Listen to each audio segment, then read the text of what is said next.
Allez, on commence la lecture. Rappelez-vous, il y a quelques temps, hop là, on a voté pour que je lise Monster. On a, euh, on a aussi, hop là, 2073. On a, enfin console 2073. On a un Moto Agio, une infinité de jours et de nuits, et on a Road to Nowhere du même auteur que console 2073. Alors ceux-là, ils vont aller ensemble, hein. Quand je vais les faire, voilà. On a voté pour Bouddha, mais Bouddha, je suis à la page 300 du volume 1. Hein. Laissez-moi le temps de lire Bouddha. Voilà, le dossier drama Mangatech, ça j'ai pas suivi. Je vous avouerai, je suis pas du tout sur les réseaux en ce moment. J'ai du mal à suivre. Honnêtement, heureusement que vous mettez des trucs sur le Discord, parce que sinon il y a des trucs que je passerai à côté. Donc Discord est une de mes sources d'information, donc continuez à le faire. Allez, je vous propose de faire le petit vote, si vous êtes motivé. Hein. Alors, sondage. Il est où sondage? Putain, je vois plus rien là. S'il vous plaît, aidez-moi. Gérez les sondages. Ça y est. Ça y est, ça y est. Alors, lecture. On avait dit Monster. Ensuite, on a Road to Nowhere. Ensuite, on a une infinité de jours et de nuits. Et je crois que c'est pas mal là. Ça nous en fait 1, 2, 3, 4. Non, il me manque un. Attends, 1, 2, 3. Oui, non, c'est ça, ça fait 4. Et j'en ai mis deux ensemble. Vous êtes prêts? Non, j'ai pas vu le truc de l'homme du manga, ce qui s'est passé. Honnêtement, j'ai pas vu. Euh, on peut toujours en parler, mais je sais pas si j'ai grand chose à dire. Ta, ta, ta, ta, ta. Sondage, désolé, hein, je suis un peu à l'ouest, donc ça, on prendra le temps. Écoutez, on a le temps de toute façon. Hein. Voilà, sondage Twitch. Alors, je lance le sondage, vous êtes prêts? Je lance, hein, attention. Allez, c'est parti. Voilà, ben voilà, ça apparaît là. C'est parfait, ils ont changé en fait la manière de faire afficher le sondage. Donc je rappelle, Monster, Moto Hagio, voilà, ou les deux là, le console et Road to Nowhere. Voilà. Hop. Moi, généralement, quand je vois les mangatech sur Twitter, c'est que des mangatech Fnac. Donc, je ne trouve rien de très intéressant. En fait, c'est toujours pareil. C'est les Billy d'Ikea avec des rayonnages Fnac. Donc, moi, ça me fait jamais rêver. Monster Munch. Pourquoi vous votez? Parce que je vois pas là, c'est tout petit en fait. Je vois même pas le résultat. Ah oui, d'accord. Pour l'instant, c'est le Hagio qui gagne. Ça juge beaucoup. Non, c'est pas que ça juge, j'ai toujours dit, hein, j'ai toujours dit, moi avoir une collection Fnac, ça m'intéresse pas du tout. Donc c'est ça, c'est pas un truc que je me cache. Hein. Donc une infinité de jours et de nuits. Ok, ok, ok. Eh bien écoutez, c'est le Moto Hagio qui a gagné, y a pas de souci. Oui, il y en a qui se lâchent à chaque fois. Alors c'est quoi les points? Ouais, 110 votes. Hein. C'est bien, c'est très très bien. Usez vos points, usez vos points. Alors.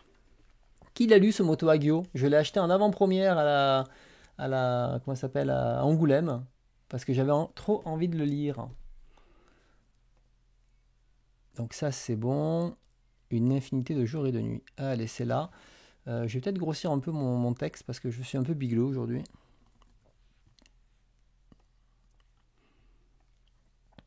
Voilà. Il est dans la palle. Je vois. Allez, je vous propose qu'on y aille. Donc, ce Moto Hagio, dernier né de chez Akata, donc c'est un titre qui m'avait quand même pas mal intrigué à l'époque, qui s'appelait donc 10 milliards de nuits et 100 millions 10 milliards de jours et 100... Attends, c'est quoi? C'est 10 milliards de nuits et 100 millions de jours, je crois, un truc comme ça. Ou 100 milliards de nuits, je sais plus. Enfin bref. Qu'ils ont renommé ici une infinité de jours et de nuit. Alors c'est clair que le titre est beaucoup plus facile à retenir, mais on a moins la notion de grandeur que le titre original imposait. Donc il faut savoir que c'est un titre de SF donc, qui a été dessiné en 97, qui est une adaptation d'un roman de Mitsuse, voilà, de Mitsuse Ryu. Donc c'est une adaptation de roman, donc là-dessus elle n'a pas inventé l'univers, mais elle a repris l'univers qu'elle a mis en image. Donc l'histoire, pour faire simple, alors je vais peut-être passer directement à l'histoire. Voilà, on va passer directement à l'histoire là. Allez. L'histoire, pour faire simple, en gros, on a l'univers qui est en train de disparaître, et donc avec lui l'ensemble des êtres vivants. Et Platon, donc on va découvrir ici, là, juste là, Platon, justement, Siddhartha, donc le futur Bouddha, qui est où là, doit être lui, parce que des fois les designs ne sont pas exactement les mêmes, non, qui est plutôt lui, avec Ashura, qui est là, vont justement se réunir pour stopper ça, et au passage ils vont croiser Jésus-Christ et Judas et d'autres dieux qui vont un peu leur mettre des bâtons dans les roues. Hop. Donc ça c'est pour faire une histoire vraiment très, très sommaire. Donc l'histoire elle commence assez doucement avec la mise en place de chaque personnage. Au début on a Platon qui se trouve en pleine Atlantide, et notamment sur la fin de l'Atlantide où on voit Poséidon qui est là. Poséidon qui est un dieu, hop là, je sais pas, voilà, qui est extrêmement grand comme un dieu.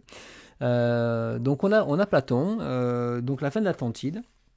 On va rapidement retrouver donc Siddhartha, donc qui va être le futur Bouddha. Pour ceux qui ont lu Bouddha de Tezuka le savent. Et donc lui, il va être missionné pour sauver le monde, et il va rencontrer pendant sa quête Ashura, qui est ici, qui est un maître androgyne, qui lui se bat depuis, il ou elle, se bat depuis des millions d'années pour essayer de sauver l'univers. Et pour conclure tout ça, on va finir avec l'arrivée de Jésus-Christ et de Judas. Et une fois qu'on a tout ça, toutes les origines, et là c'est assez drôle parce que autant sur Bouddha, elle va assez vite au niveau des origines, autant sur Jésus-Christ, elle prend plus le temps. Alors c'est assez rapide, c'est un chapitre, mais elle prend plus le temps d'expliquer parce que les Japonais connaissent très certainement beaucoup moins bien le christianisme que nous, et donc c'est assez drôle, le traitement n'est pas tout à fait le même. Donc au fil du récit, on va comprendre les enjeux qui sont à l'échelle de l'univers où les dieux ont décidé de sa destruction, et la troupe va essayer d'arrêter ça. Ça sera l'occasion de rencontrer de nombreux dieux, donc Poséidon comme vous avez vu, mais aussi de nombreux dieux bouddhiques que nous on ne connaît pas. Donc le manga c'est 97, mais le roman je ne sais pas. Et donc c'est des noms qui des fois ne sont pas particulièrement familiers, mais qui vont revenir régulièrement, donc on arrive quand même assez facilement à se rappeler. Et c'est un peu déroutant au début parce qu'il y a beaucoup de dieux bouddhiques. On connaît des fois pas spécialement aussi leur importance dans la mythologie, et c'est bien d'avoir des petites notions de religion. C'est un plus, c'est pas obligatoire, mais c'est un plus. Ça permet encore mieux d'apprécier justement l'importance de ces personnages. Donc le récit au début peut être un peu rude pour un lecteur, parce qu'il a quand même tout ce bagage là qui vont expliquer en disant voilà c'est qui, etc., pour remettre un peu de contexte. Et donc une fois qu'on a nos Avengers des religions contre tous les dieux immatériels tout-puissants, une fois qu'on a tout ça, c'est là où le récit va commencer à nous proposer des combats dantesques. Alors c'est pas du combat à la shonen, attention, hein. C'est du combat qui est d'un point de vue plus à échelle cosmique presque, je dirais. Donc le récit va nous faire voyager surtout dans de très nombreux lieux, comme vous pouvez voir sur les images, enfin sur le livre, de très nombreux lieux, et des lieux ou des cités où la notion d'espace et de temps où la gravité n'a plus lieu d'être en fait. C'est des lieux qui sont le plus incroyables les uns des autres. On va pouvoir découvrir des villes cyclopéennes, futuristes, imaginaires. Et en fait, à chaque fois, c'est un peu l'émerveillement. C'est ça qui est génial. C'est un voyage cosmique dans un trip parfois presque un peu hallucinatoire. Et c'est vraiment, franchement, hyper plaisant à découvrir. On va nous faire découvrir des mondes où finalement la vie n'est qu'une illusion. Et l'histoire ne cessera de nous le répéter en nous montrant justement des exemples à plusieurs reprises, comme quoi voilà, la vie ne tient pas à grand-chose, voire certains ont créé des mondes presque, des mondes dans des mondes imaginaires. Et, aussi, ça va mettre en avant, est-ce que les dieux ont aussi, enfin, est-ce que les dieux ont droit de vie ou de mort en fait? Est-ce que c'est légitime? Plus on avance et plus on comprend que la vie pour les dieux n'a pas la même importance et que pour eux, tout ça, c'est plus une sorte de centre d'expérimentation que réellement de la valeur de la vie humaine. Et donc le récit nous montre que tout est illusion, en tout cas pour les dieux, c'est ce que le récit nous amène à penser au fur et à mesure. Et j'ai beaucoup aimé le traitement de Jésus-Christ qui, chez nous, aurait été très différent. Parce que là, c'est un peu l'antagoniste de l'histoire. Il est là, il est avec les dieux. Et c'est assez drôle parce que justement, ça aurait été chez nous, ça aurait été une superstar, ça aurait été le héros. Le fait que ce soit de l'autre côté, que c'est l'autre côté, que c'est le Japon qui le fait, et bien là, il se range de manière très aveugle au niveau des dieux, il est un peu bené en fait. Il est représenté comme étant très colérique, un peu idiot. Il est omnibulé par ses propres intérêts. Et le fait qu'il suit le plan des dieux montre qu'il n'est pas pour sauver les autres en fait. C'est ça qui est assez drôle. On est vraiment sur une vision très différente de Jésus-Christ.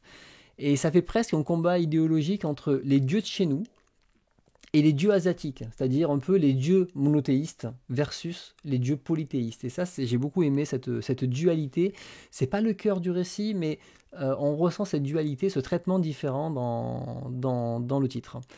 Donc c'est un récit qui est très accrocheur, qui propose une SF cosmique assez incroyable en termes de lieux, en termes d'action, de représentation visuelle, en termes d'espace et de temps. Vous voyez ce genre de planches là. De cité, c'est juste incroyable. C'est un récit aussi qui est très dense, c'est-à-dire qu'il ne fait que 460 pages, mais j'ai eu l'impression d'avoir lu 10 mangas en fait, tellement qu'il se passe de choses, et je dis ça positivement, hein. Je suis très content justement parce que j'aime les mangas qui sont denses, je suis fatigué des mangas où on tourne des pages où il n'y a rien à lire. Et ça, du coup, honnêtement, il est assez verbeux et il se passe beaucoup de choses. Donc c'est un récit qui est au final assez philosophique sur les religions, les dieux, la vie, qui nous propose un voyage cosmique pour justement mieux nous divertir. Et la fin reste ouverte, mais c'est la même fin que le roman, mais c'est une fin qui va bien au final aussi. C'est-à-dire qu'il ne faut pas s'attendre, comme je dis, c'est pas un shonen, hein, donc il peut y avoir des combats, mais c'est pas un shonen du tout, dans le sens, enfin, c'est pas un shonen d'aujourd'hui, hein, parce que c'est un shonen techniquement. C'est pas un shonen d'aujourd'hui où c'est des grands combats à l'épée, des machins, tout ce que tu veux, mais dans le sens, voilà, ça se frite un peu. Et là où ça s'arrête, en fait, c'est un endroit qui questionne comment ça s'appelle, le lecteur et nous dire ok, il arrive à un point là, il nous laisse ici et maintenant c'est à nous de se poser les bonnes questions sur la suite. Donc vous attendez pas à une conclusion finale avec le combat des dieux finaux, etc. C'est pas le but du récit. Et son plus gros défaut, en fait, finalement, c'est pas le récit, c'est notre manque de culture. Comme je disais, il y a certains dieux, je suis allé voir après, ah oui, d'accord, ce dieu, en fait, c'est un des dieux les plus importants de la religion bouddhique, et je comprends, c'est le dieu originel, etc. Et donc, ça donne beaucoup plus d'intérêt et de poids à ce qui est montré. Donc, ce qui est cool aussi avec le livre, c'est que dès le début, on a pas mal d'illustrations. Donc couleur, donc ça c'est ultra cool. Et à la fin, on a aussi une trentaine de pages. Voilà, on a une trentaine de pages avec du texte, des croquis, une interview, etc., etc. Et je trouve ça, franchement, je trouve ça excellent. Et notamment, ils ont rajouté beaucoup de choses et ils listent tout ce qu'ils ont rajouté, de quelle édition, d'où vient cette illustration, etc., etc. Donc bravo à Kata, qui ont compilé pas mal d'éléments à gauche, à droite et qui nous donnent une super édition bien complète, épaisse. Donc ça fait, c'est très très cool. À la limite, si on devait lui reprocher une petite chose, c'est que quelques petites notions en introduction de bouddhisme, des notions très clés, hein, sans plus, sans aller dans le détail, on aurait encore mieux apprécié l'histoire pour pas être surpris de certains noms hindous qui peuvent sortir, mais ça reste du détail. Donc ça reste vraiment une excellente histoire. Moi, je me suis régalé à le lire. Je ne sais pas si c'est un titre qui fera aimer Moto Hagio. J'en ai strictement aucune idée. C'est un peu comment dire, au feeling de chacun. Mais dans ce que ça propose, dans l'univers où ça amène, des questionnements que ça amène et des planches qui sont aussi superbes, c'est une lecture qui m'a plu. J'ai dû le lire en 2-3 fois parce que c'était assez dense, mais c'est une lecture qui m'a plu. Je me suis régalé à le lire. Et par contre, c'est une lecture qui est exigeante pour le lecteur et qui est assez dense. Et donc, ça va le surprendre par rapport au manga qu'il peut lire aujourd'hui, un peu en mode chill. Donc, pour moi, c'est une recommandation, clairement. Mais c'est pas un manga où, en le lisant, tout le monde va aimer. Ça, je le sais. Il sera quand même plus clivant qu'un manga plus standard. Voilà mon retour sur ce titre. J'espère que je vous ai donné envie. Et effectivement, c'est le genre de titre qui se vend très mal. Moins de 500 ventes sur JFK, hein. Vous pouvez le vérifier maintenant. Donc voilà, merci beaucoup Yuno. Passe une très très bonne soirée. Merci pour le Prime. C'est adorable. Même pas, oui, c'est un Prime, oui, tout à fait. Merci beaucoup. Donc voilà, avec plaisir, Clément. T'as lu RG Vega, oui. C'est vrai que c'est un peu dans la même mouvance graphique, effectivement, ouais. Voilà, donc voilà, je retiens les Avengers des religions. Alors ça c'est rigolo parce qu'au tout début, elle avait fait ce design au tout début de la série, mais qui n'est pas le design définitif des personnages. C'est le design que je vous ai montré au début, puisque lui, voilà, lui c'est un autre personnage. Je vous dis pas qui c'est, vous découvrez, mais il n'a pas cette tête en fait dans le dans le manga. Alors c'est assez drôle de dire, attends mais c'est qui alors t'as Jésus, t'as machin, t'as tout ça, et ça c'est qui? Donc voilà, c'était assez drôle. Non, c'est très, très bien. Attendez-vous, voilà, il y a peut-être un quart du récit, elle pose tous les éléments, etc. Puis le reste, c'est une grande aventure cosmique qui est super. Voilà, une infinité de jours et de nuits. Je suis très content de l'avoir lu et de ne pas avoir attendu pour le lire. Allez, je vous refais un nouveau sondage. Hop, nouveau sondage. On a donc lecture. Nous avons Monster et nous avons 2073. Je mets juste ça, hein, vous comprendrez que c'est les deux. Allez, on y va. Avec plaisir, mais vous me direz si vous avez aimé, si vous avez accroché. Comme je vous ai dit, hein, peut-être vous accrocherez pas parce que la thématique elle est spéciale, mais peut-être que vous allez kiffer tout le trip proposé. Moi j'ai adoré. Et c'est vrai qu'à la fin, quand je suis arrivé à la fin, j'ai dit ah putain il n'y a pas de fin. Et puis après je lisais les interviews et tout, et en fait le roman finit comme ça. Et en y repensant, je dis mais oui mais c'est vrai que cette fin là, finalement elle est bien. Elle est bien, il n'y a pas besoin d'aller plus loin. Le plus loin, c'est plus l'habitude de dire il faut aller jusqu'au bout des choses, conclure, mais c'était pas le message du récit, c'était pas le but. Donc finalement, c'est pas grave en fait qu'elle aille pas jusqu'au bout. Quand je dis jusqu'au bout, c'est-à-dire aller jusqu'à la dernière confrontation, ce qui sauve l'univers, pas l'univers. C'est pas l'important du récit. C'est vraiment le chemin. Alors, vous avez voté pour Road to Nowhere et 2073. Félicitations. Allez, on va faire les deux.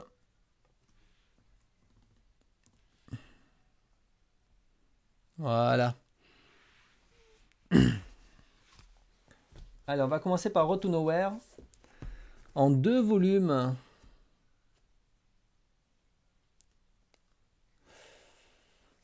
Hop là, merci Céline. Bonne nuit. Donc Road to Nowhere, donc 2 volumes, vous voyez, pas du tout à la même taille, qui sont pas donnés, hein, c'est 15 et 17 euros, avec ce petit bandeau là qui est incrusté, vous voyez, dedans, ils ont dû bien se faire chier pour le mettre, mais qui comporte le titre. Donc c'est un récit qu'on peut directement classer dans, hop là, les mangas underground. Vous allez voir très rapidement le style du manga. C'est typiquement le genre de manga que IMHO aurait pu sortir ou Les Arts Noirs aurait pu sortir. Et d'ailleurs, c'est un manga qui est auto-édité au Japon. Et c'est Misma qui l'a sorti chez nous, qui nous le propose en 2 volumes. Alors pourquoi 2 volumes? Parce que le premier volume est très très court. C'est parce qu'en fait c'est sorti comme ça, tout simplement. Donc de quoi parle ce manga? Donc on a un jeune garçon, carte en main, comme vous pouvez voir, qui décide d'aller à l'autre bout du monde. C'est l'endroit le plus reculé sur Terre, mais dès le début de son périple, il prend un taxi et il va percuter une sorte de monstre avec plusieurs yeux, comme vous pouvez voir ici. Et c'est le début d'une aventure qui va lui faire rencontrer tout un tas de personnages et de lieux loufoques et totalement insolites. Alors, quoi dire sur ce manga? Comme vous l'avez vu au trait, bonne nuit Carsimo.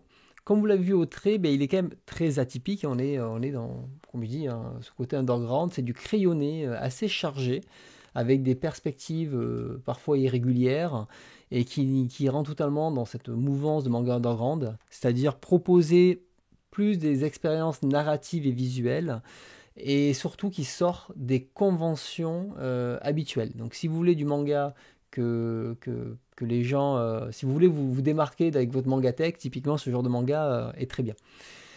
Donc c'est le récit qui va vous faire découvrir un monde surréaliste qui a sa propre logique, ses propres règles, ses propres monstres, tout comme les personnages qui sont assez excentriques. Là, on a une artiste par exemple dans ce bus, et en fait, vous voyez, tout ce bus en fait, il a un million de roues là pour avancer.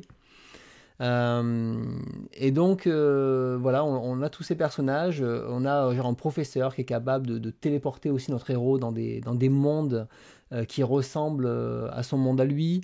On se demande si la réalité, si c'est la réalité ou une hallucination des personnages. Donc là, je vais passer au volume 2 qui est la suite directe. Voilà. Donc on se pose tout ça comme question, et en fait l'auteur il s'amuse à essayer de nous surprendre en permanence, et j'avais l'impression en le lisant qu'il dessinait au fil de l'eau. Et c'est justement une impression qui explique justement, oui, il dessinait effectivement au fil de l'eau. Et ça donne un joyeux foutoir où il ne faut pas chercher spécialement la cohérence absolue de l'univers, il faut se laisser porter par l'imagination de l'auteur, par les événements qui se créent au fur et à mesure. Et c'est un univers qui est assez déroutant, qui est assez atypique. On se laisse facilement happer par la proposition. Je l'ai lu tout seul, franchement c'était assez cool. Et il arrive toujours à nous proposer des univers un peu spéciaux et des monstres intrigants. Alors justement, il y a 2 vidéos qui sont sur le site de... Je vais vous les copier et vous les coller. Il y a 2 vidéos qui sont sur le site de Misma. Et en fait, il indique que quand il avait... Hop là, je vais l'ouvrir rapidement avec le navigateur. Je vais vous partager mon écran. Voilà, vous pouvez le retrouver ici. Il y a 2 vidéos en bas. Et en fait, dans ces vidéos, il explique justement... hop là, on le voit en train de parler là. Faire ses petits voyages, ses machins, etc. Et il explique en fait qu'il avait gagné un voyage à Angoulême. Et lors de sa visite en France, ça l'a inspiré pour écrire ce titre. Et il a écrit comme si c'était un voyageur qui découvrait son voyage au fil des jours. Et donc il y avait bien ce ressenti que j'avais. Alors, tout comme manga underground, c'est toujours compliqué à conseiller. C'est très spécial, hein, vous pouvez le voir en termes de dessin, en termes d'histoire. Le manga propose un peu une fin ouverte, que j'ai pas compris dans son globalité, il faudrait que je le relise pour bien comprendre. Mais comme souvent dans ces mangas, c'est plus l'expérience qui est plaisante, plus que réellement la fin ou ou la thématique principale. Donc si vous êtes aventurier, ce titre est pour vous. Moi, c'est un titre que j'ai apprécié. Franchement, je l'ai trouvé assez cool. Mais comme j'ai trouvé les autres titres underground cool, dans le sens où des fois on sait pas ce qu'on lit, on se laisse embarquer et il faut juste apprécier ce qu'on lit, quoi. En tout cas, voilà, c'est un titre que j'avais déjà vu l'année dernière, qui avait attiré ma curiosité quand je l'ai vu au pavillon asiatique à Angoulême. Je l'avais pas pris et là je me suis dit c'est l'occasion puisque j'avais pu faire dédicacer le tome 2 là sur le stand et donc je me suis dit allez, puisque je vais découvrir l'auteur, c'est le moment. Et voilà, il fallait du coup je pouvais que enchaîner sur 2073. Alors comme je disais, il y a 2 tomes. C'est vrai que le premier il fait 80 pages pour 15 euros. Le second il fait 120 pages pour 17 euros. Donc en gros vous avez 200 pages pour un peu plus de 35 euros.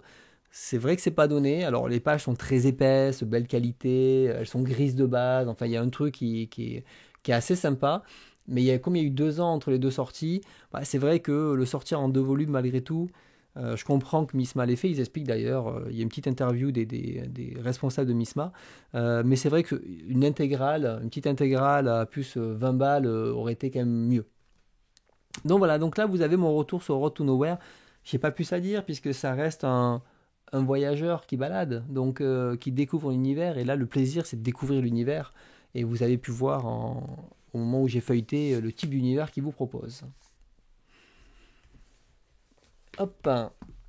Et c'est là où on va enchaîner sur 2073, qui est arrivé, lui, chez Kana, éditeur où on ne s'attend pas trop à voir un mangaka de ce genre.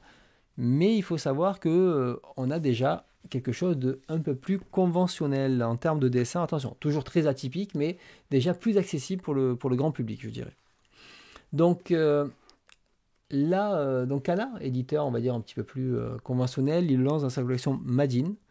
Et le premier point qui frappe, comme je vous disais, c'est qu'il est plus accessible. Il fait moins peur. L'autre est très crayonné, il fait très brouillon, il faisait un peu, comment ça s'appelle, le truc qui a été griffonné un peu sur un coin de table presque.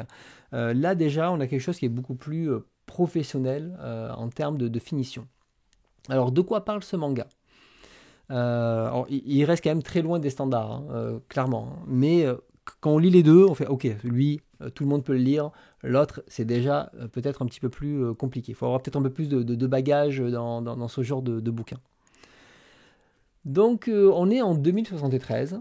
Et la 2R, donc le Dream Reality, c'est une technologie qui reproduit le mécanisme du rêve pour projeter les utilisateurs dans une réalité virtuelle qui est proche de la vraie vie.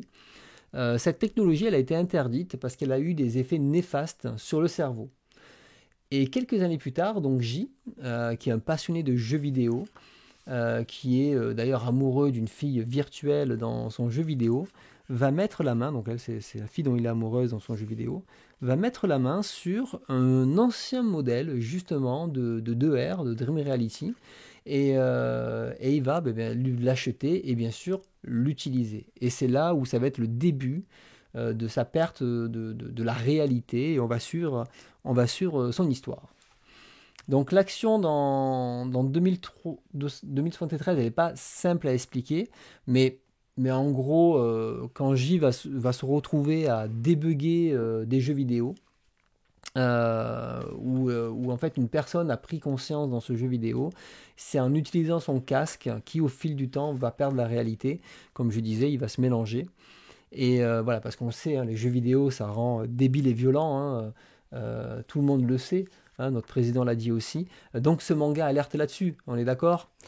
Voilà, non, je plaisante bien sûr. Mais voilà, il va utiliser la réalité virtuelle pour ça. Alors en premier lieu, il faut dire que 2073, ça parle pas mal de solitude, notamment de solitude amoureuse derrière tout ça. Et il y a quelques années, ça faisait plus partie des faits divers, mais on avait pu lire qu'il y avait des personnes qui étaient tombées amoureux de leur personnage virtuel au point que c'était assez surprenant de ne pas comprendre, mais ces gens-là avaient trouvé refuge dans ce personnage virtuel qui, pour eux, était on pourrait l'expliquer comme une sorte de, peut-être de protection contre les autres, peut-être comme une fuite de la réalité, ou peut-être une incompréhension ou un décalage de la société, qui peuvent les pousser vers ce genre de relation qui est peut-être plus sécurisante ou rassurante. C'est des hypothèses, hein, dans le sens où peut-être que non, peut-être qu'on est dans le tort, mais du coup, il y avait, en tout cas, c'est un phénomène de société qui est là.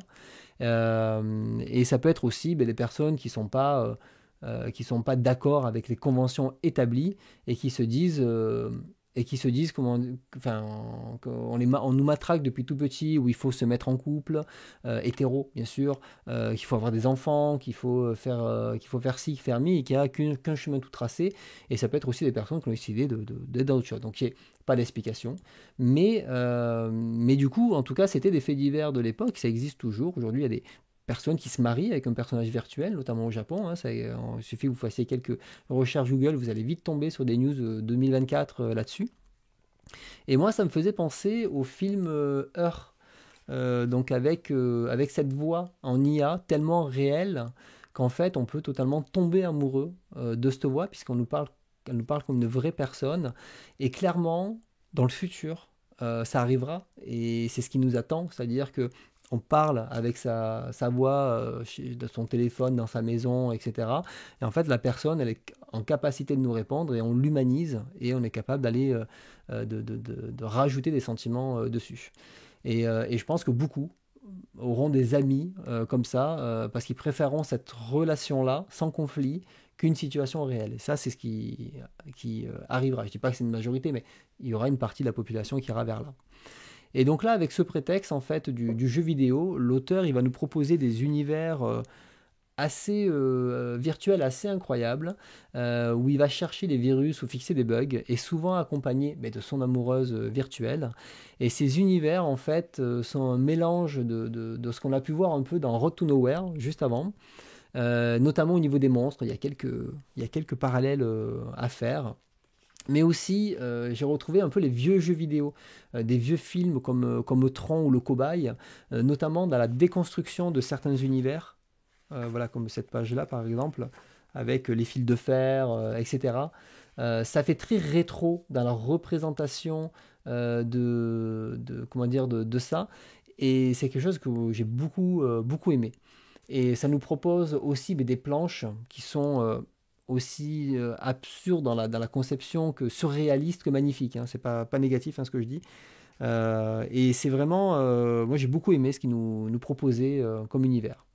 Et en fait, au fil du récit et à force de faire ces missions, on a justement, l'auteur va faire perdre la réalité à son personnage. Il va nous perdre entre réalité et fiction. On va plus savoir réellement qui est le monde réel et qui est ça. Et le héros, même est là et préfère vivre en fait dans ce monde virtuel au point même de plus savoir qui il est vraiment, même d'oublier ses besoins physiques au niveau de son corps. Il y a vraiment une perte de repère pour le héros qui se retrouve physiquement bloqué dans cette réalité. Alors quand je l'ai lu, c'est pas un scénario qui m'a comment dire, c'est pas un scénario qui c'est un peu, j'ai eu un peu l'impression d'avoir déjà vu, et en plus avec son côté rétro. Je me suis senti déjà dans une zone de confort assez connue, mais avec son trait particulier, ça prend une autre dimension, je trouve. Et sans pour autant renier le trait de ses premières œuvres, il a réussi à trouver un équilibre entre un dessin un peu crayonné, enfin avec beaucoup de traits, et là, tout en restant, enfin accessible, tout en restant assez niche et avec sa patte graphique. Ça, je trouve ça très fort. Moi, c'est une lecture que j'ai adorée pour son univers, sa proposition. C'est pareil, c'est pas une lecture qui est indispensable. C'est comme j'ai dit, c'est un peu des scénarios déjà vus, mais dans la manière de le faire, moi, c'est quelque chose que j'ai apprécié. C'est le genre de manga un peu atypique que j'ai envie d'avoir, que j'ai envie de revenir, j'ai envie de relire dans le temps. Je préfère collectionner ce type d'œuvre qui a sa proposition qu'une œuvre un petit peu plus classique, un peu plus standard. Donc c'est clairement une œuvre que j'ai envie de relire plus tard.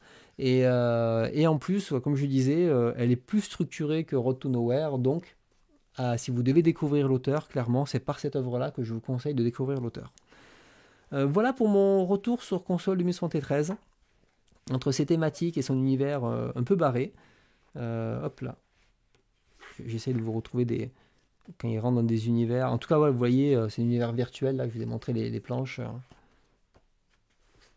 Voilà, ce genre de planche-là. Donc non, très belle. Et puis il m'a fait une très belle dédicace aussi. On va pas le cacher. Et ça fait plaisir. Alors, je vous rassure, les dédicaces n'ont pas eu d'impact sur ma critique. C'est un bonus. J'aurais pas aimé, je vous dis, j'ai pas aimé. Mais non, j'aime beaucoup son style. Même Road to Nowhere, j'aime beaucoup. Mais à vous conseiller un titre, je vous conseillerais plus celui-ci que Road to Nowhere, qui est plus difficile d'accès. Voilà. On voit le truc un peu glitché, buggé. J'aime beaucoup ce genre de personnage totalement défoncé. Voilà pour console de 1073. Qui compte l'acheter? Je vois qu'il y a quelques personnes que ça pouvait... hop là. Donc je trouve ça intéressant quand on confond nous-mêmes la réalité et ce qui ne l'est pas dans ce monde. Exactement.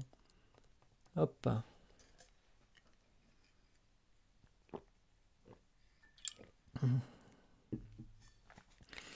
Peut-être un avenir de directeur éditorial. Tu le vends bien. Non, peut-être pas. Parce qu'autant je peux vendre les titres qui me plaisent, autant les titres qui me plaisent pas, j'ai plus de mal à vendre que ça. Donc voilà, donc vous savez de quoi ça parle et si ça m'a plu ou pas.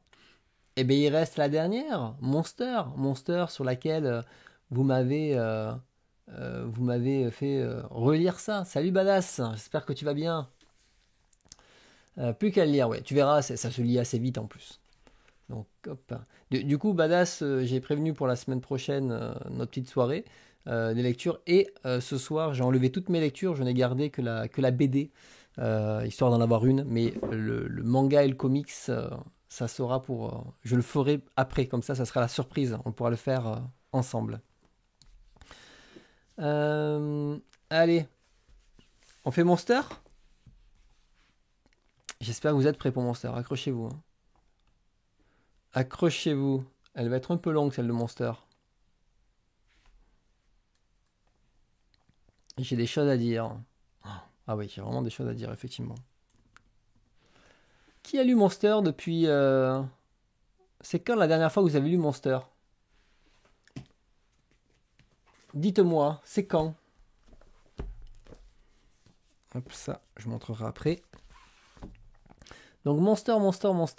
Jamais lu. Oh là là, d'accord.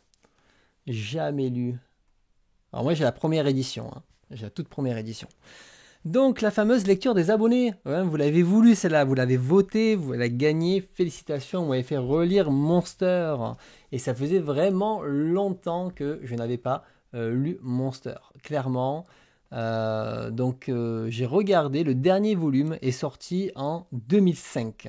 Et de mémoire, je l'ai lu juste après. Donc 2005-2006, j'ai pas traîné pour le lire. Et je le sais parce que le dernier volume était paru avec ce petit bonus. Vous savez là, ce petit bonus qui est très recherché aujourd'hui. Voilà, avec le conte qui est à l'intérieur. Et vous avez, ça fait 8 pages, hein, c'est vraiment très court. Hein. Mais c'était un petit bonus et j'avais acheté le volume 18 exprès pour être sûr de l'avoir. Donc voilà, il y en a beaucoup. Hop. Eh ben oui, ben écoute, c'est les abonnés qui m'ont fait relire Badass, hein, parce que ça fait longtemps que j'avais pas envie de le relire. Donc la première fois que j'ai lu Monster, je l'ai lu en 2 fois. J'ai lu les 8 premiers qui forment une sorte de premier arc, et ensuite j'ai lu l'intégralité. C'est comme ça que je l'ai lu. Donc tout le monde connaît Monster. C'est un manga qui est encore recommandé pour les néophytes du manga. Quelqu'un qui ne connaît pas, souvent on va avoir tendance à lui conseiller Monster et du Taniguchi pour mettre un pied dans le manga. Sauf que le problème c'est que Monster fait quand même 18 tomes. Donc c'est quand même assez gros. Mais souvent c'est aussi un manga qui est montré pour ceux qui dénigrent le manga, pour dire regarde le manga, ce n'est pas que ça.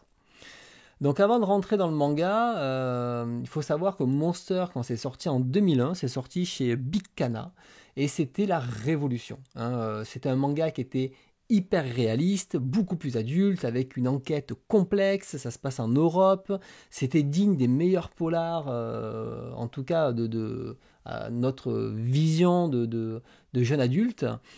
Et c'est un titre qui, comme Perfect Blue pour l'animation, montrait justement au public que le public manga, c'était pas que pour les gamins. C'était pas que des combats, que des super pouvoirs, c'était pas que Dragon Ball ou Naruto. Et c'est un titre que tu avais envie de montrer à tes parents et de dire tiens, lis Monster, tu vas voir, moi le manga c'est ça que j'aime.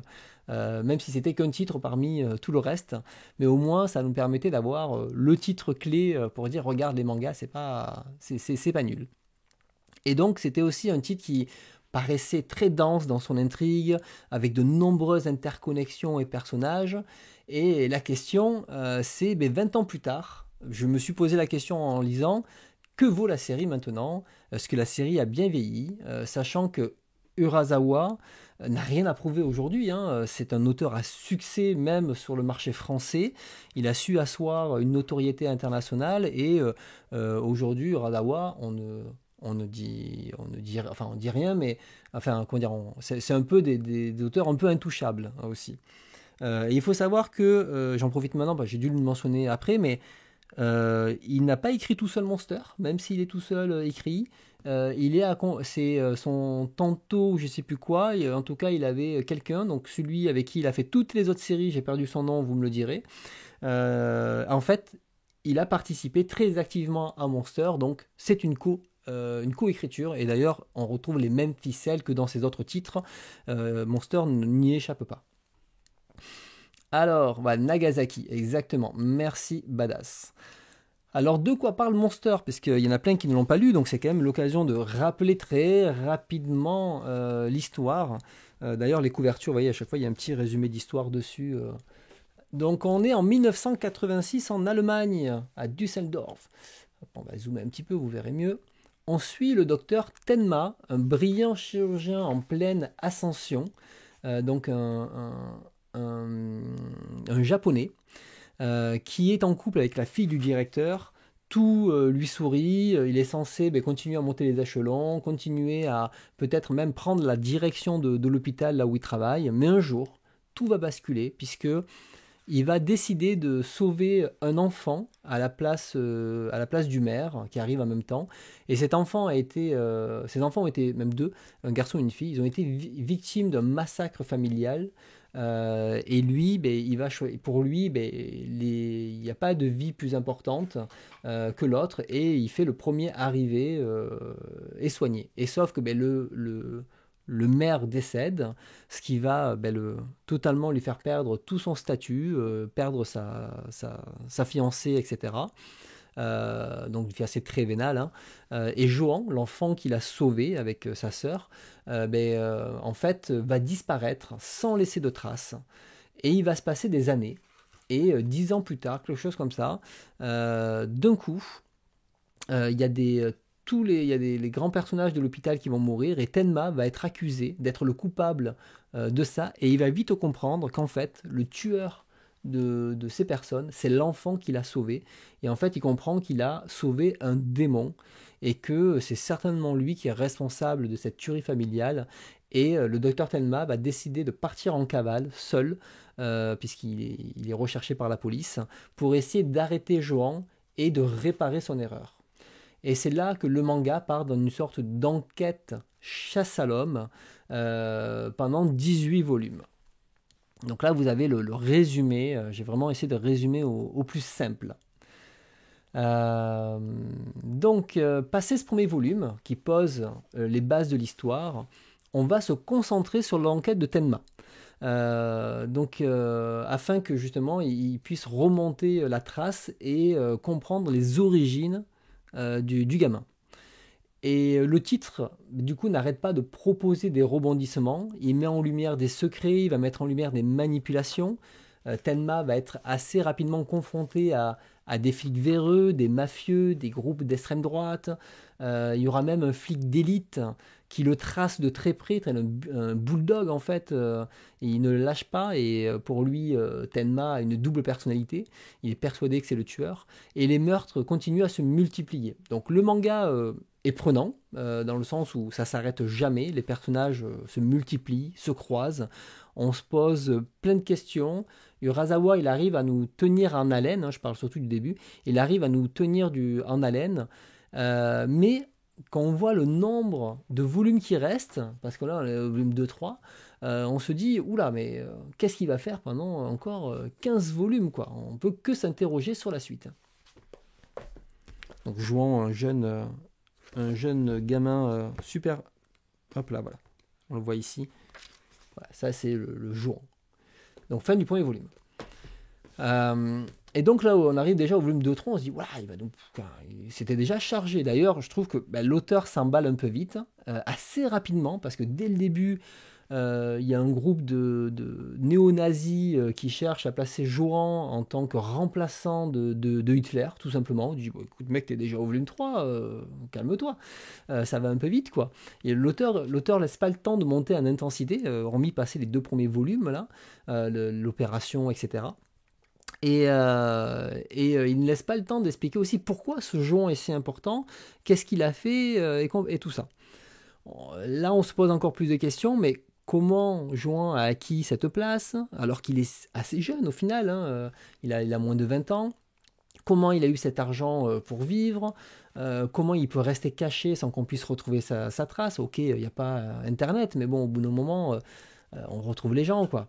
Il était petit, il a vécu chez des gens, etc. Et petit à petit, en fait, Urasawa va de plus en plus rajouter d'éléments à son histoire, en rajoutant de nouveaux personnages, et se permet même par moments de délaisser Tenma, donc notre chirurgien, au fil du récit, préférant même se focaliser sur d'autres personnages pour faire avancer l'histoire, et l'histoire va avancer via ces personnages-là.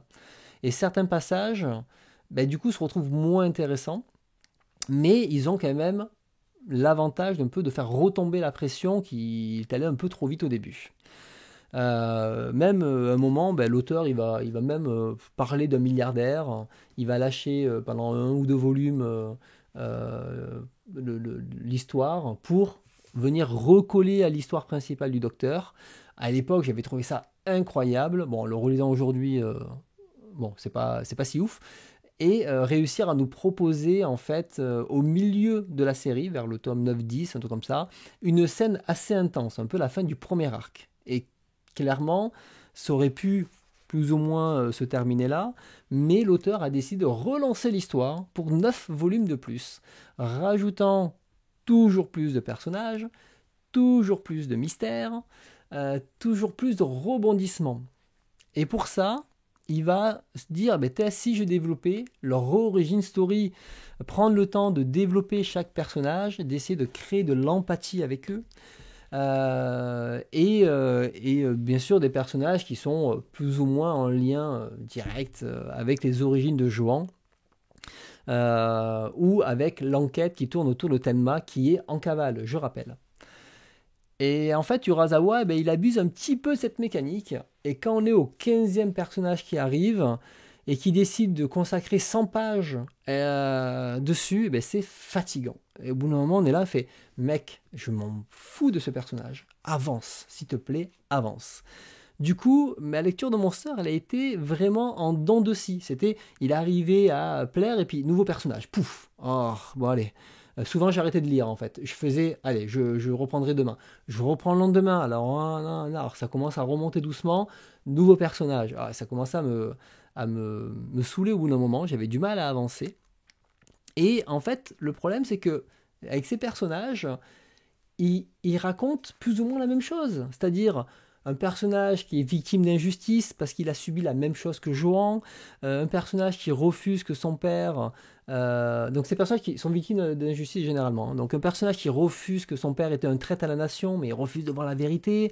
Un autre où on suit un journaliste qui idéalise son patron, son chef, alors qu'en fait c'est un chef de police véreux, et il est déçu de la justice. En fait, à chaque fois, il rajoute ce genre de personnage pour faire passer son message. Ça rallonge le récit.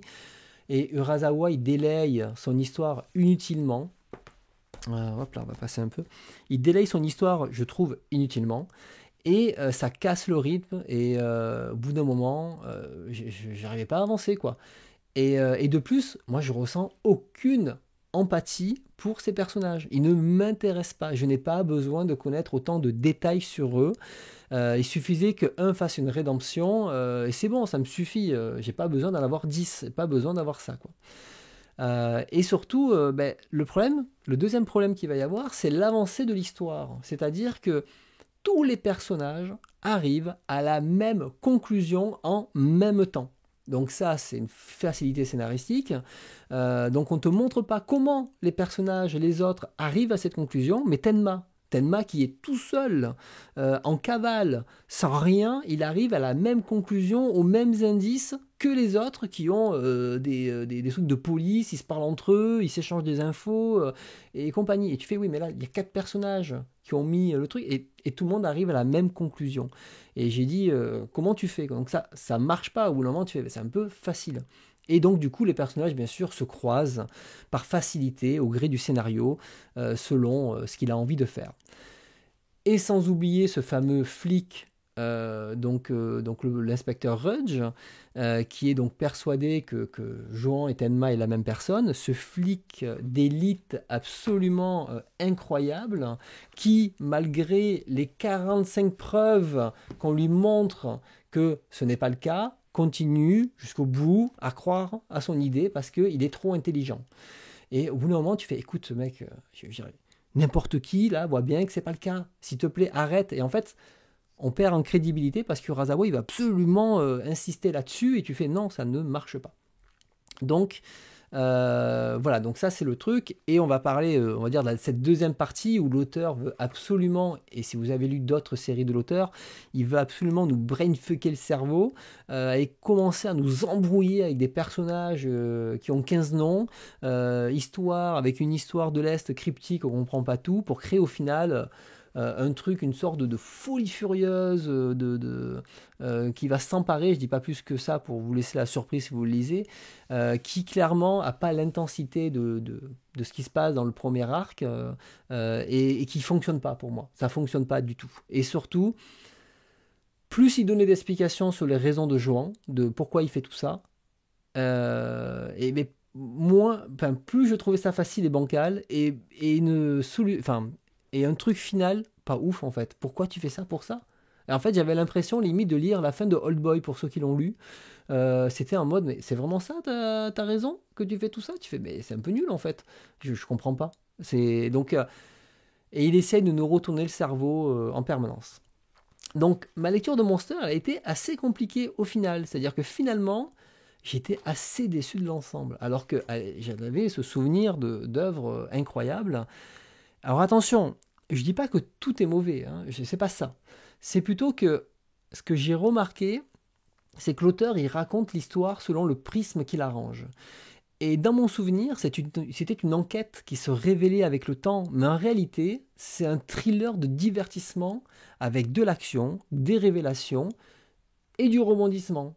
Et c'est la définition du thriller. Le thriller, c'est une histoire qui essaie de nous tenir en haleine jusqu'au dénouement de l'intrigue. Et pour ça, il arrive à le faire. Je veux dire, ça marche très très bien. Du coup, t'as pas besoin d'un truc parfaitement bien construit qui raconte, voilà, tu peux raconter un peu ce que tu as envie au moment où tu en as envie. C'est pas très grave. Personne t'en voudra parce que l'idée c'est que tout avance, qu'il y ait des scènes d'action qui ponctuent le truc et que toi tu fais ah ouais trop cool et hop tu avances, tu fais ah la révélation là elle est cool, j'avance, cliffhanger, hop je veux continuer, etc. Et il le fait très bien. Donc pour ça, il y arrive. Donc tu racontes ce que tu veux pour que tout le monde arrive à la même conclusion, au même moment, au même endroit. Tout le monde a les mêmes indices au même moment, on s'en fout. Au final, c'est pas grave. S'il y a des zones d'ombre ou des trous, c'est pas grave. Le but, ça reste divertir. Donc la série, elle fonctionnait très bien sur moi quand j'avais 20 ans. De mon point de vue, c'était ultra élaboré, c'était génial. Mais aujourd'hui, je trouve que le récit est assez racoleur au final dans sa manière de le faire. Et très facile. Et c'est pas le genre d'histoire que j'ai envie de lire aujourd'hui en fait. Je préfère lire une petite histoire de 2 pages, de 2 tomes, bien ficelés et cool, que lire ça. Là, 18 volumes de ça, c'était long. C'était très long. J'ai pas besoin que tu me fasses autant de détours pour me raconter une histoire où l'auteur perd peu à peu le contrôle en fait, à un moment, à la rendre trop complexe et à vouloir absolument faire une sorte de finale en apothéose que tu as loupé en fait, parce que tu l'avais déjà à partir du neuvième volume en fait, et il fallait t'arrêter là, il fallait conclure juste après. Donc au final, en le lisant, je voyais surtout les points d'ombre, je voyais que l'histoire ne tenait pas plus la route que ça. Finalement, ça y va très fort au début, ça nous propose un premier climax très cool qui aurait dû justement se finir, mais il a préféré relancer, entrecouper en permanence de nouveaux personnages qui ralentissent l'histoire, et couper son histoire tout le temps avec des suspens lourds qui cassent l'ambiance en fait. Et si Monster ne fonctionne plus aussi bien sur moi aujourd'hui, je peux comprendre que ça marche toujours sur un public plus jeune, c'est-à-dire un qui va être surtout attiré par le regard grand spectacle et faussement complexe, et imbriqué dans l'histoire. Et ça reste, comme je dis, pas un mauvais manga, mais ça va rester pour un lecteur plus jeune ou un lecteur en plus en quête de divertissement qui n'est pas plus exigeant que ça. Et parce qu'il sait comment accrocher le lecteur et là-dessus, il réussit très bien à le faire. Mais moi, la lecture, elle a été un peu pénible et c'est un peu le syndrome d'Urasawa et Nagasaki, hein, qui était donc son superviseur à l'époque, ne pas savoir s'arrêter. Ouais, ces scènes de pleurs, moi, ça me fait aucun effet. Vraiment, je trouve qu'Urasawa ne sait pas transmettre les sentiments, les émotions. Et donc, du coup, voilà, il ne sait pas s'arrêter. Tout le temps, il fait des suspens, il fait des détours. Et il essaye de faire croire, ils essayent de faire croire une révélation de fou tout le temps, alors qu'il ne se passe rien, quoi. On est sur les documentaires d'M6 Capital où à chaque fois, tout est un complot, quoi. Donc je répète, Monster, c'est pas mauvais, dans le sens où c'est un très bon thriller qui est prenant, voire addictif. Mais c'est une très mauvaise enquête avec des personnages fades et faussement complexes. Et c'est ça qu'il faut bien différencier.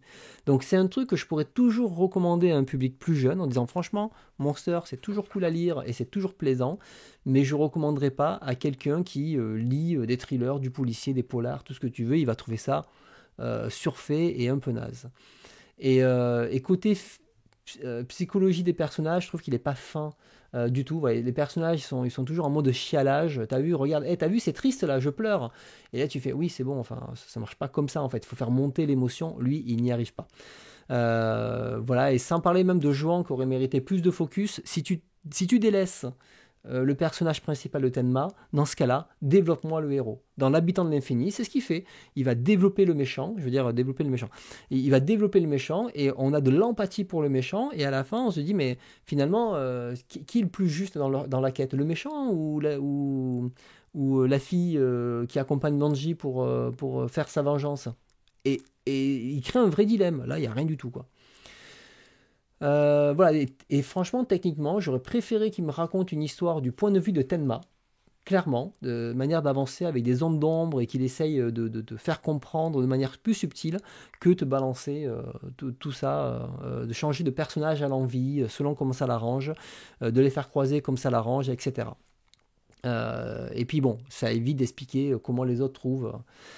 Donc Urasawa, voilà, il trompe un peu son public parce que au début on a l'impression que ça sera une enquête qui va être rythmée de quelques scènes d'action et en fait et donc moi j'avais une attente qui était autre et en fait le problème c'est que c'est pas ce qu'il nous fournit, il passe vers le thriller, vers le côté divertissant et finalement ça reste une mauvaise histoire pour ce que ça raconte, hein. Il faut bien faire la séparation, hein. Et quand on finit Monster, je trouve que on n'en ressort pas grandi, c'est-à-dire qu'on n'apprend rien. On reste, on reste sur une sensation juste d'avoir passé un moment cool. Pour moi, c'est un peu comme ces séries Casa de la Papel, par exemple, tu vois, où tu les regardes, ok, bon, c'est plein d'action, plein de machin, c'était le gros phénomène et tout. Et ben quand t'as 15 ans, je comprends. Moi, quand je l'ai vu, j'ai fait oui, mais en fait, ça, je l'ai déjà vu. 24 heures chrono le faisait déjà, machin. Enfin, j'ai déjà vu ça. Et en fait, même quand on sort de ces séries-là, on fait ouais, c'était cool, super. Et puis on passe à autre chose. Voilà, on oublie, on n'a rien appris de Monster. Bon, hormis tout ça, on peut noter quelques petites références à, à Tezuka, notamment avec un professeur, voilà, ce professeur-là qui ressemble au professeur Moustache, du coup. Donc lui, il y a aussi un moment Oshinamazu, je crois, avec le gros nez, là, à un moment il y est. Il y a quelques personnages comme ça qui font référence à Blackjack et Tenma qui est chirurgien, bien entendu. Voilà. Et puis par contre, il faut m'expliquer, mais pourquoi tu nous dessines tous européens avec des pifs comme des patates, quoi? On n'est pas tous des Gérard Depardieu, quoi. Qu'est-ce qui se passe, quoi? Tous les personnages, c'est des grosses patates. J'ai vu que ça tout le long. J'ai fait à l'époque, ça m'avait fait rire. Mais là, je me dis, mais gars, putain, on n'est pas tous comme ça quand même. Donc voilà, il y va. Niveau nez, niveau pif, il y va. Voilà pour Monster. Donc, ouais, vous avez mon avis sur Monster. J'en ressors très mitigé. Je pense que ça fait partie des séries que j'aurais peut-être préféré garder dans mes souvenirs. Je ne suis pas surpris d'avoir cet avis-là. C'est pas un avis que je cherchais absolument à avoir. Je suis pas surpris, mais je trouve que ben, ça mérite pas son truc. Et c'est ce que j'ai un peu peur en relisant 20th Century Boys et relisant Billy Bat, d'avoir ce même sentiment. Et j'ai les Monsters parce que c'est ma vieille édition, mais c'est pas un truc que j'ai envie de garder, quoi. Tu vois, aujourd'hui, c'est un truc à la limite, je pourrais peut-être, pourquoi pas un jour me les relire sur la tablette, mais c'est tout, quoi. Et donc ce fameux aussi livre, bonus, qui était avec le volume 18, qui reprend le conte, alors qui est incompréhensible le conte, hein, mais qui reprend ce petit conte, comme je disais. Je ne peux pas l'ouvrir plus, hein, donc après, c'est un coup le défoncer. Voilà, mais vous l'aurez vu au moins une fois, si vous l'avez jamais eu l'occasion de l'avoir. Et la dernière page. Voilà. Donc pas plus. Je regarde un petit peu ce que vous avez écrit, puis on va passer au reste. Euh, Toc. Ouais, voilà, c'est le même mécanique que chez Billy Bat, etc. D'ailleurs, Billy Bat, pour moi, c'est le condensé de 20th Century Boys et de Monster, hein. C'est les deux, hein. Donc, t'as peur de le relire, donc ça sera à voir. Euh, Toc, ok.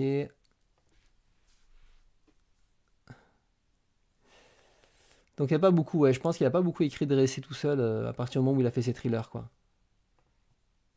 Et bien, Azadora, j'ai un peu peur de le lire, hein, pour ça, à cause de ça. Voilà, la troisième partie de 20th Century Boys, pour moi, je la trouve très très mauvaise, quoi. À partir du 15, ça s'écroule. Alors, quand je les ai lus à la suite, mais je lisais un volume par soir, hein, je lisais pas plus, hein. J'avais ma dose en fait, hein. Donc, je les ai pas lus, j'ai pas enchaîné. J'ai pas lu 4 5 volumes à la suite, hein. Ouais, de toute façon, j'aime pas lire comme ça.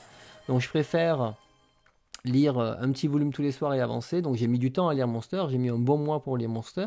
Donc, j'ai pas eu le temps de vraiment saturer, mais c'est juste que la lecture m'intéressait pas. Voilà. Donc ouais, toi Furias, toi, tu te souviens même pas de la fin, ni du récit, voilà, parce que c'est creux dedans, en fait. C'est creux. Euh, donc oui, non, mais c'est ça, Badass, hein. Je pense que je suis pas sûr de les garder à terme. À la limite, le seul truc que je garderai, c'est ça, pour le souvenir, et c'est tout, quoi. Donc voilà, donc vous avez mon avis, vous l'avez eu, vous l'avez cherché, vous l'avez eu. Allez, je vous propose de continuer. Allez, donc les achats manga, vous êtes prêts? Donc, les chats d'Ultar que j'ai acheté suite à Angoulême, histoire de continuer la collection Gutanabe. Donc, c'est vrai que j'achète plus par collectionnite que réellement par intérêt pour le livre, hein. Que, bon, l'histoire, j'ai toujours envie de découvrir, mais là, ça va être surtout un nouveau cycle. Mais c'est vrai que, bon, déjà, ça commence à faire beaucoup dans la collection. C'est pas grave. Pour l'instant, je reste en physique et après, je verrai si un jour je bascule en numérique. Alors, j'ai acheté, hop là, Loser. Alors, je ne savais pas, mais ils sont sur Mangayo. Je l'ai découvert après. Bon, alors, je l'aurais acheté quand même parce que ça reste une histoire sur l'histoire d'un magazine. Donc, ça m'intéresse toujours d'avoir ça dans ma collection. Mais voilà, je l'ai acheté. J'ai acheté après Angoulême bah, pour faire la collection le Villain Saga, le dernier, mais j'attends la série complète pour lire.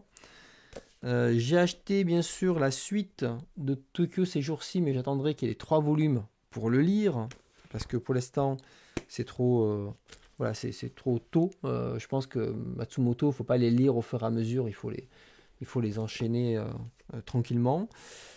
Bien sûr, je crois qu'il n'y a que 4 volumes, hein, donc l'avant-dernier volume de Planète Verte. Donc pareil, j'ai lu le premier, mais je voulais me faire une idée. Le premier m'a plu, donc je me dis, je vais finir. Et puis Kengo Shinzo, c'est un auteur que j'aime beaucoup. Donc j'ai envie de continuer. Il y en a 4, hein, c'est ça. Donc comme ça, je pourrais lire la suite.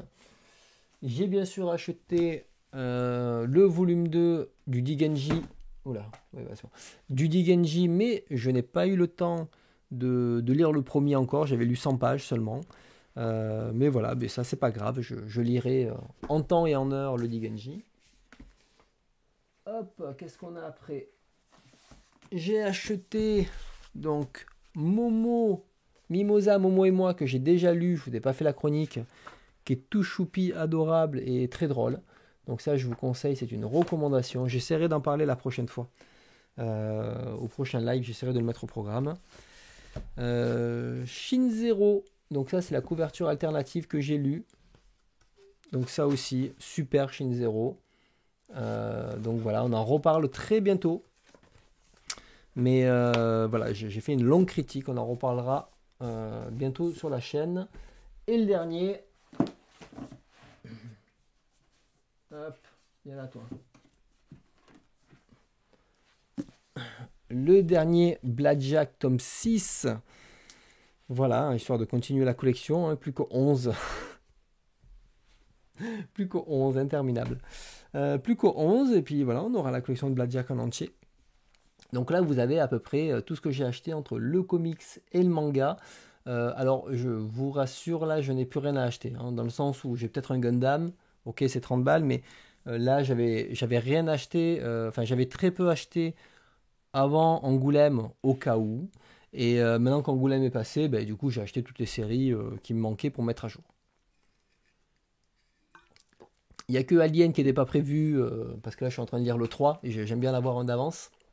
Il n'y a que Alien qui n'était pas prévu, mais c'est pas grave, j'en ai profité pour me mettre à jour maintenant. Comme ça, c'est fait. Et puis après, le reste c'est la médiathèque. Donc c'est pas des achats.